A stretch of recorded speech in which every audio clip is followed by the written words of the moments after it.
बीवी शौहर पर झूठे इल्जामात लगाए और खुला मांग ले, या नाफरमान है और शौहर का घर आबाद करने के लिए तैयार नहीं।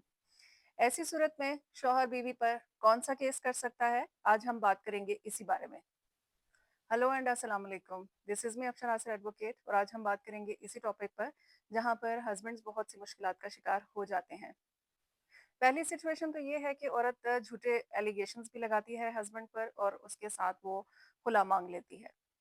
दूसरी सिचुएशन जो कि आमतौर पर देखी जाती है, या जिस किस्म के केस कोर्ट में हमें देखने को मिलते हैं, वो हैं जहाँ पर औरत हस्बैंड के साथ घर में आबाद होने के लिए भी तैयार नहीं और नान नफके का केस भी कर देती है, यानी कि मेंटेनेंस का क्लेम लेकर वो कोर्ट में आती है। ऐसी सूरत हाल के अंदर हम देखेंगे कि हस्बैंड के पास कौन से राइट्स क्रिएट होते हैं और वो कौन से केसेस की सूरत में इन दावों का जवाब दे सकता है। पहली सिचुएशन जहां पर औरत हस्बैंड पर झूठे एलिगेशंस लगाती है और वो ये डिमांड करती है कि उसको खुला दिलवाई जाए। ऐसी सूरत हाल के अंदर हस्बैंड को कुछ भी प्रूफ करने की ज़रूरत नहीं है अपने फेवर में, क्योंकि औरत एलिगेशंस लगा रही है तो विटनेसेस या एविडेंस लाना भी खातून की ही जिम्मेदारी है। हस्बैंड को ऐसी सिचुएशन के अंदर अपनी इनोसेंस प्रूफ करने या ना करने की ज़रूरत नहीं है और उसको उसका प्रेशर लेने की भी ज़रूरत नहीं है। ये रिस्पॉन्सिबिलिटी सोलली खातून पर ही होती है कि वो अपने फेवर में एविडेंस लेकर आए या विटनेसेस लेकर आए। जैसे कि पिछली वीडियो के अंदर मैं ये बात बहुत क्लियरली बता चुकी हूँ कि ऐसी कोई भी सूरत हाल जहाँ पर खातून एक टॉक्सिक शादी के अंदर है या उस पर जुल्म ज्यादती की जा रही है तो वो खुला का हक रखती है, मगर वो जो भी एलिगेशंस हस्बैंड पे लगा रही है उसको प्रूव करना विटनेसेस और एविडेंस के थ्रू वो खातून की ही जिम्मेदारी है। इस बारे में भी हम बात कर चुके हैं कि कोई मेडिकल रिपोर्ट्स हैं या ऐसे अक्रेंसेस के आपके लड़ाई झगड़ों के या मारपीट के जो भी है उसके लिए कोई विटनेसेस मौजूद हैं तो वो पेश करना खातून की ही जिम्मेदारी है। इस सिचुएशन के अंदर हस्बैंड को कुछ प्रूव करने की ज़रूरत नहीं है। अगर ये एलिगेशंस हस्बैंड के ऊपर प्रूव हो जाते हैं तो खुला हो जाती है। अगर विटनेसेस या एविडेंस खातून जो है वो अपने फेवर में इस तरह के प्रोड्यूस नहीं कर सकती कि वो अपने केस को स्ट्रॉन्ग कर सके, तो हस्बैंड पे इस किस्म का केस जो है वो नहीं बनेगा। ऑन दी अदर हैंड, अगर औरत के ये सारे क्लेम्स झूठे साबित होते हैं और वो कोर्ट में इनको साबित नहीं कर पाती, तो हस्बैंड के पास ये राइट भी क्रिएट हो जाता है कि वो हर जाने का दावा औरत के खिलाफ करे। दूसरी सिचुएशंस वो हैं जबकि औरत हस्बैंड के घर को आबाद करने के लिए तैयार नहीं है और वो अपने पेरेंट्स के घर रह रही है किसी भी वजह से, और वो नान नफके का यानी कि मेंटेनेंस का सूट फाइल करती है। ऐसी सिचुएशन के अंदर हस्बैंड के पास राइट होता है कि वो रेस्टिट्यूशन ऑफ कंजुगल राइट्स यानी कि घर आबाद करने का दावा पीवी के खिलाफ दायर कर सकता है।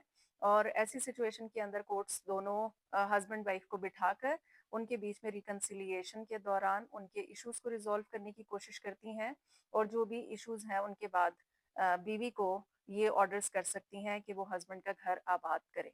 अंदर रेस्टिट्यूशन ऑफ कंजुगल राइट्स का क्लेम जो है वो सक्सेसफुल होता है और हस्बैंड के इस दावे के ऊपर कोर्ट अपना फैसला देती है। कोर्ट के नान नफके या मेंटेनेंस से रिलेटेड ऑर्डर्स इस बात से मशरूत होते हैं कि औरत हस्बैंड के घर को आबाद करेगी, यानी कि हस्बैंड के साथ आकर रहेगी, तो हस्बैंड उसको प्रोवाइड करेगा और मेंटेनेंस देगा। ऐसी सिचुएशन में हमें एविडेंस के ऊपर बहुत ज़्यादा रिलाई करना पड़ता है। मसलन अगर बच्चे इस एज के हैं कि वो स्कूल जा रहे थे तो उनकी फी चालान्स, यूटिलिटी बिल्स, अगर डॉक्टर के पास जाते रहे हैं तो उनके प्रिस्क्रिप्शंस, खातून जॉब करती है या नहीं, और अगर हस्बैंड जॉब कर रहा है तो मंथली ग्रोसरी की रिसीट्स भी होती हैं यूजुअली। इन सारी चीज़ों को एज एविडेंस हम कोर्ट के अंदर प्रोड्यूस करते हैं, और अगर ये बात साबित होती है कि हस्बैंड अपने इन तमाम जिम्मेदारियों के अंदर नेग्लिजेंट नहीं रहा और वो इन तमाम जिम्मेदारियों को अच्छे तरीके से पूरा करता रहा है, तो उसका रेस्टिट्यूशन ऑफ कंजुगल राइट्स यानी कि उसके घर आबाद करने का जो क्लेम है वो सक्सेसफुल होता है और हस्बैंड के फेवर में ही फैसला कोर्ट्स देती हैं। मगर ये तभी होता है कि जब ये सारे क्लेम सच्चे हों और इस किस्म के तमाम एविडेंस जो हैं वो हस्बैंड के पास मौजूद हों।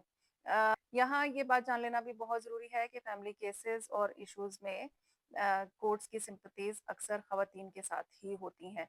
इसलिए इन क्लेम्स का सच्चा होना और इस बारे में सारे के सारे एविडेंस का मौजूद होना बहुत ज़रूरी है। औरत हस्बैंड के घर में आबाद होने के लिए तैयार ना हो और खर्चे का दावा कर दे, या हस्बैंड की तरफ अपनी ज़िम्मेदारियाँ पूरी करने के लिए तैयार ना हो और नाफरमान हो और मेंटेनेंस क्लेम करे। ऐसी दोनों ही सूरतों के अंदर हस्बैंड के पास राइट क्रिएट हो जाता है कि वो रेस्टिट्यूशन ऑफ कंजुगल राइट्स का क्लेम लेकर कोर्ट में जा सकता है, और अगर ये क्लेम प्रूव कर सकता है एविडेंस की बेसिस के ऊपर कोर्ट के अंदर, अगर ये क्लेम प्रूव हो जाता है तो कोर्ट हस्बैंड के फेवर में ही फैसला देती है। ऐसी सिचुएशन के अंदर हस्बैंड का क्लेम सक्सेसफुल हो सकता है और औरत का मेंटेनेंस का क्लेम फेल हो जाता है।